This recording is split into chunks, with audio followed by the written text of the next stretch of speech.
అమరావతి రాజధానికి మరో good news.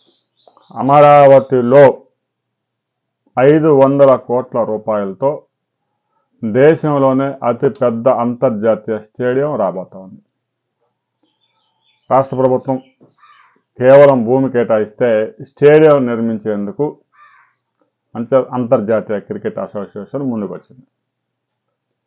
ఇప్పటికే దేశంలోనే అతిపెద్ద స్టేడియం గుజరాత్లోని అహ్మదాబాద్లో ఉంది.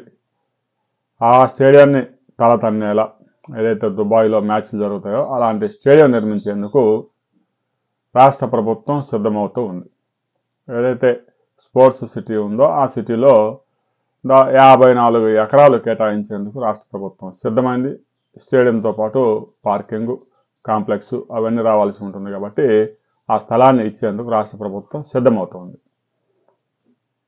ఇంతవరకు బాగానే ఉన్న అమరావతి రాజధానిలో ఈ మార్చి 15 నుంచి పనులు పెద్ద ఎత్తున ప్రారంభం కాబోతా ఉన్నాయి. ఇక కొన్ని విషయాలు ఇప్పుడిప్పుడు వెలుగులోకి వస్తూ ఉన్నాయి. ఐఏఎస్ అధికారులు, ఐపీఎస్ అధికారులు, సీనియర్ ఐఏఎస్ ఏదైతే ముఖ్యమంత్రి కార్యాలయంలో పనిచేసే ముఖ్య కార్యదర్శులు, ప్రధాన కార్యదర్శులు, ఆ శాఖల కార్యదర్శులకి సంబంధించిన బంగ్లాలు, ఇక ముఖ్యంగా హైకోర్టులో పనిచేస్తున్న జడ్జి నివాసాలు, వారి నివాసాలకి ఒక్కో నివాసానికి 6 కోట్ల రూపాయలు ఖర్చు చేసి, స్థలం ఎలాగో ప్రభుత్వాన్నే కాబట్టి 6 కోట్ల రూపాయల వ్యయంతో ఒక్కో ఐఏఎస్ అధికారికి బంగ్లా నిర్మించేందుకు రాష్ట్ర ప్రభుత్వం టెండర్లు పిలిచింది.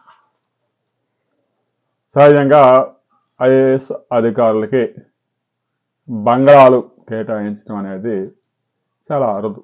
హైదరాబాద్ లాంటి నగరంలో కూడా అపార్ట్మెంట్సే ప్రభుత్వం ఇస్తుంది. వారు ఆ అధికారంలో ఉన్నప్పుడు మాత్రమే దాన్ని వాడుకొని బదిలీ అయిపోయిన తర్వాత వేరే వారికి అది కేటాయిస్తూ ఉంటారు. అది ఎప్పటికీ ప్రభుత్వాన్నే. అయితే ఇక జడ్జిలన్నారా, వారికి కొంత గౌరవం ఇవ్వాల్సిన అవసరం ఉంది కాబట్టి వారికి కొన్ని బంగ్లాలు నిర్మిస్తున్నారు. వారు ఉన్నన్ని రోజులు అక్కడ హైకోర్టులో పనిచేసిన రోజులు ఆ బంగ్లాల్లో ఉంటారు. అయితే ఐఏఎస్ అధికారులకి, ఐపీఎస్ అధికారులకి, తర్వాత జిఏడి అధికారులకి, ముఖ్యమంత్రి కార్యాలయంలో పనిచేసే కార్యదర్శులకి ఒక్కొక్కరికి 5 కోట్లు 6 కోట్లు పెట్టి బంగ్లాలు ప్యాలెస్లాగా నిర్మించాల్సిన అవసరం ఏముంది అనే దాని మీద కొన్ని విమర్శలు వస్తూ ఉన్నాయి.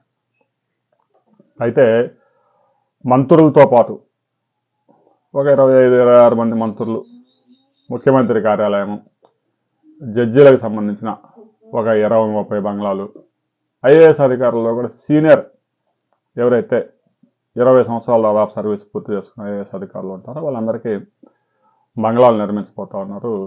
ఈ బంగ్లాలు ఒక 90 బంగ్లాల వరకు హైకోర్టు సమీపంలో టెండర్లు పిలిచారు. ఇక మిగిలిన వారికి అపార్ట్మెంట్లు ఇప్పటికే 80% పూర్తయ్యాయి. వాటికి ఆ కార్యక్రమాలు ఫినిష్ చేసే కార్యక్రమం కూడా జరుగుతూ ఉంది. రాబోయే రోజుల్లో అమరావతి రాజధాని పూర్తవుతుందా లేదా అనే విషయంలో కూడా చాలామంది అనుమానాలు వ్యక్తం చేస్తున్నారు. అలాంటి అనుమానాలు పెట్టుకోవాల్సిన అవసరం లేదు.